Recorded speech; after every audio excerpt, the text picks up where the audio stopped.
Rob, you're right about more storm possibilities through the early overnight period. I think maybe about 1 or 2 o'clock in the morning, things should start to calm down around here. We've been getting indications the temperatures are still on the mild side from weather watchers reporting in Peru. They've had a rough day and early evening. This is Chris who's checking in. At least 30 minutes ago, the rain was starting up again. So that's that rain that's to the west of LaSalle County, near DeKalb as well, going all the way up that far. But Terry has been reporting that there were storms to the north and south and some wind, but no damage. So we're still keeping an eye out for anything that changes. I'm going to grab this next bit of news here. The National Weather Service again has a new severe thunderstorm warning in effect for Kendall, northwestern Will, southeastern DeKalb, Grundy, Kane County, and DuPage. That's a long line of storms that'll be moving once again toward Chicago. Let's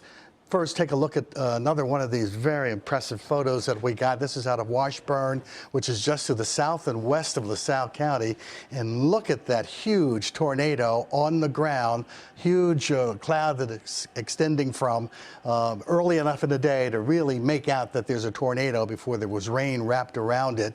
That kind of image was coming out of Iowa earlier this afternoon before it reached Illinois.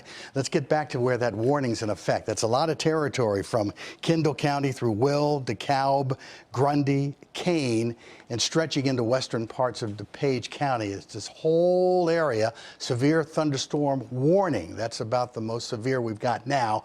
Don't have any tornado warnings in effect. In LaSalle, that warning for you is until 10:30.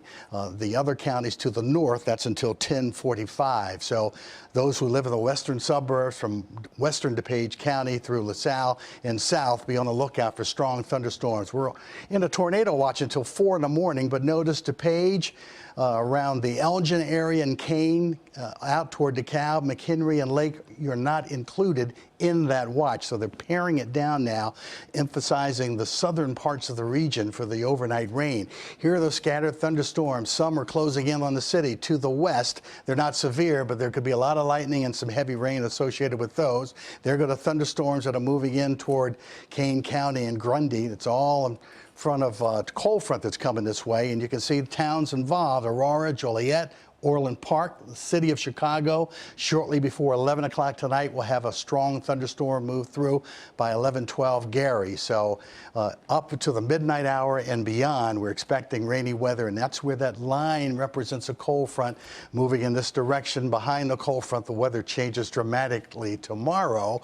Cold enough in the late afternoon and evening time for snow, and there could be enough snow to coat the ground on Wednesday night. So we go from one extreme to the other with heavy rain, thunderstorms, spring tonight, to temperatures dropping to 30 tomorrow night, with snow on the ground likely in the 30s, and winter-like for Thursday and Friday, warming back up again on Saturday and Sunday. But all of our western suburbs, once again, until 10:45, I'd be on the lookout for more thunderstorms rumbling through.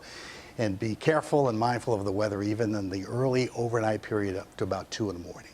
Great advice. Thanks, Steve.